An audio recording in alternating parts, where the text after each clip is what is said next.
Hi friends, నమస్తే. నేను మీ Pramila. Welcome to వంట సాగరం. ఫ్రెండ్స్, ఇవాల్టి మన రెసిపీ పొట్లకాయ పెరుగు పచ్చడి. వారానికి ఒకసారైనా ఈ పొట్లకాయ పెరుగు పచ్చడి చేసుకుని తినండి.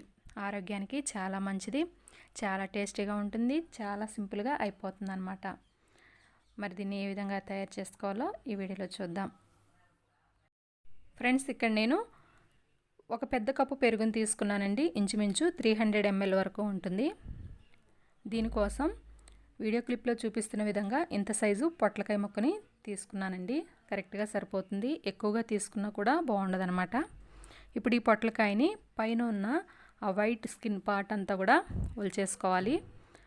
ఈ విధంగా చాకుతో పైన తీసేసుకోవాలండి. మరి ఎక్కువ లోతుగా చెక్కుకోవద్దు. జస్ట్ ఆ వైట్ స్కిన్ పోతే సరిపోతుంది.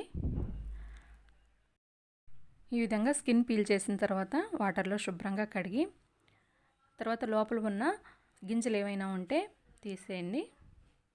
తర్వాత చిన్న చిన్న ముక్కలుగా కట్ చేసుకొని రెడీ చేసి పెట్టుకోండి.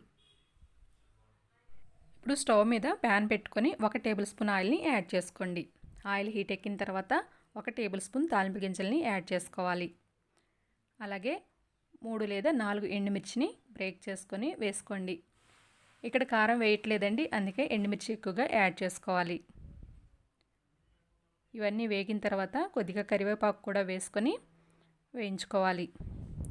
తర్వాత ముందుగా కట్ చేసి పెట్టుకున్న పొట్లకాయ ముక్కల్ని వేసుకోవాలి. ఇప్పుడు ఈ ముక్కలకి సరిపడా సాల్ట్ని వేసుకోండి. చిటికెడు పసుపుని వేసుకోవాలి. సాల్ట్ని మరలా పెరుగులో యాడ్ చేస్తామండి, అందుకని ఇక్కడ కొద్దిగా మాత్రమే యాడ్ చేసుకోండి. ఒకసారి కలుపుకొని మూత పెట్టి మగ్గించుకోండి. ఈ విధంగా మధ్య మధ్యలో మూత తీసి కలుపుకుంటూ ఉండాలి. ఈ ముక్కలు వేగటానికి నాకు 15 నిమిషాలు పట్టిందండి.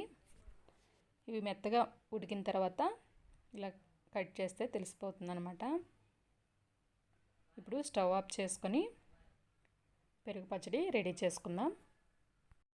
ఇప్పుడు పెరుగులో తగినంత సాల్ట్ వేసుకొని విస్కర్తో కానీ కవంతో కానీ ఈ విధంగా బాగా మిక్స్ చేసుకోండి.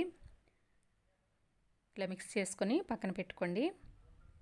ఇప్పుడు ఒక మిక్సింగ్ బౌల్ తీసుకొని దానిలో ఒక పెద్ద సైజు ఉల్లిపాయని చిన్న చిన్నగా ఈ విధంగా కట్ చేసుకొని యాడ్ చేసుకోండి. 3 లేదా 4 పచ్చిమిర్చిని కూడా చిన్నగా కట్ చేసుకొని యాడ్ చేసుకోవాలి. అలాగే ఒక చిన్న అల్లం ముక్కను తీసుకొని గ్రేట్ చేసుకొని యాడ్ చేసుకోండి. పచ్చిమిర్చి అల్లాన్ని కలిపి కచ్చాపచ్చగా దంచి కూడా యాడ్ చేసుకోవచ్చండి, మీ ఇష్టం.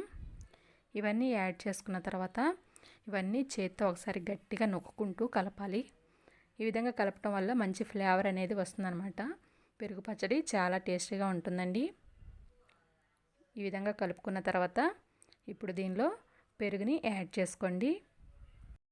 అలాగే ముందుగా ఉడికించి పెట్టుకున్న పొట్లకాయ ముక్కల్ని కూడా వేసుకొని బాగా కలుపుకోండి. ఈ విధంగా కలుపుకున్న తర్వాత చివరిలో కొద్దిగా కొత్తిమీరను కూడా యాడ్ చేసుకొని కలుపుకోండి. అంతేనండి, ఎంతో రుచికరమైన పొట్లకాయ పెరుగు పచ్చడి రెడీ అయిపోయింది. ఫ్రెండ్స్, ఈ రెసిపీ మీకు నచ్చినట్లయితే లైక్ చేసి షేర్ చేయండి. మన ఛానల్ని సబ్స్క్రైబ్ చేసుకోవడం మాత్రం అసలు మర్చిపోకండి.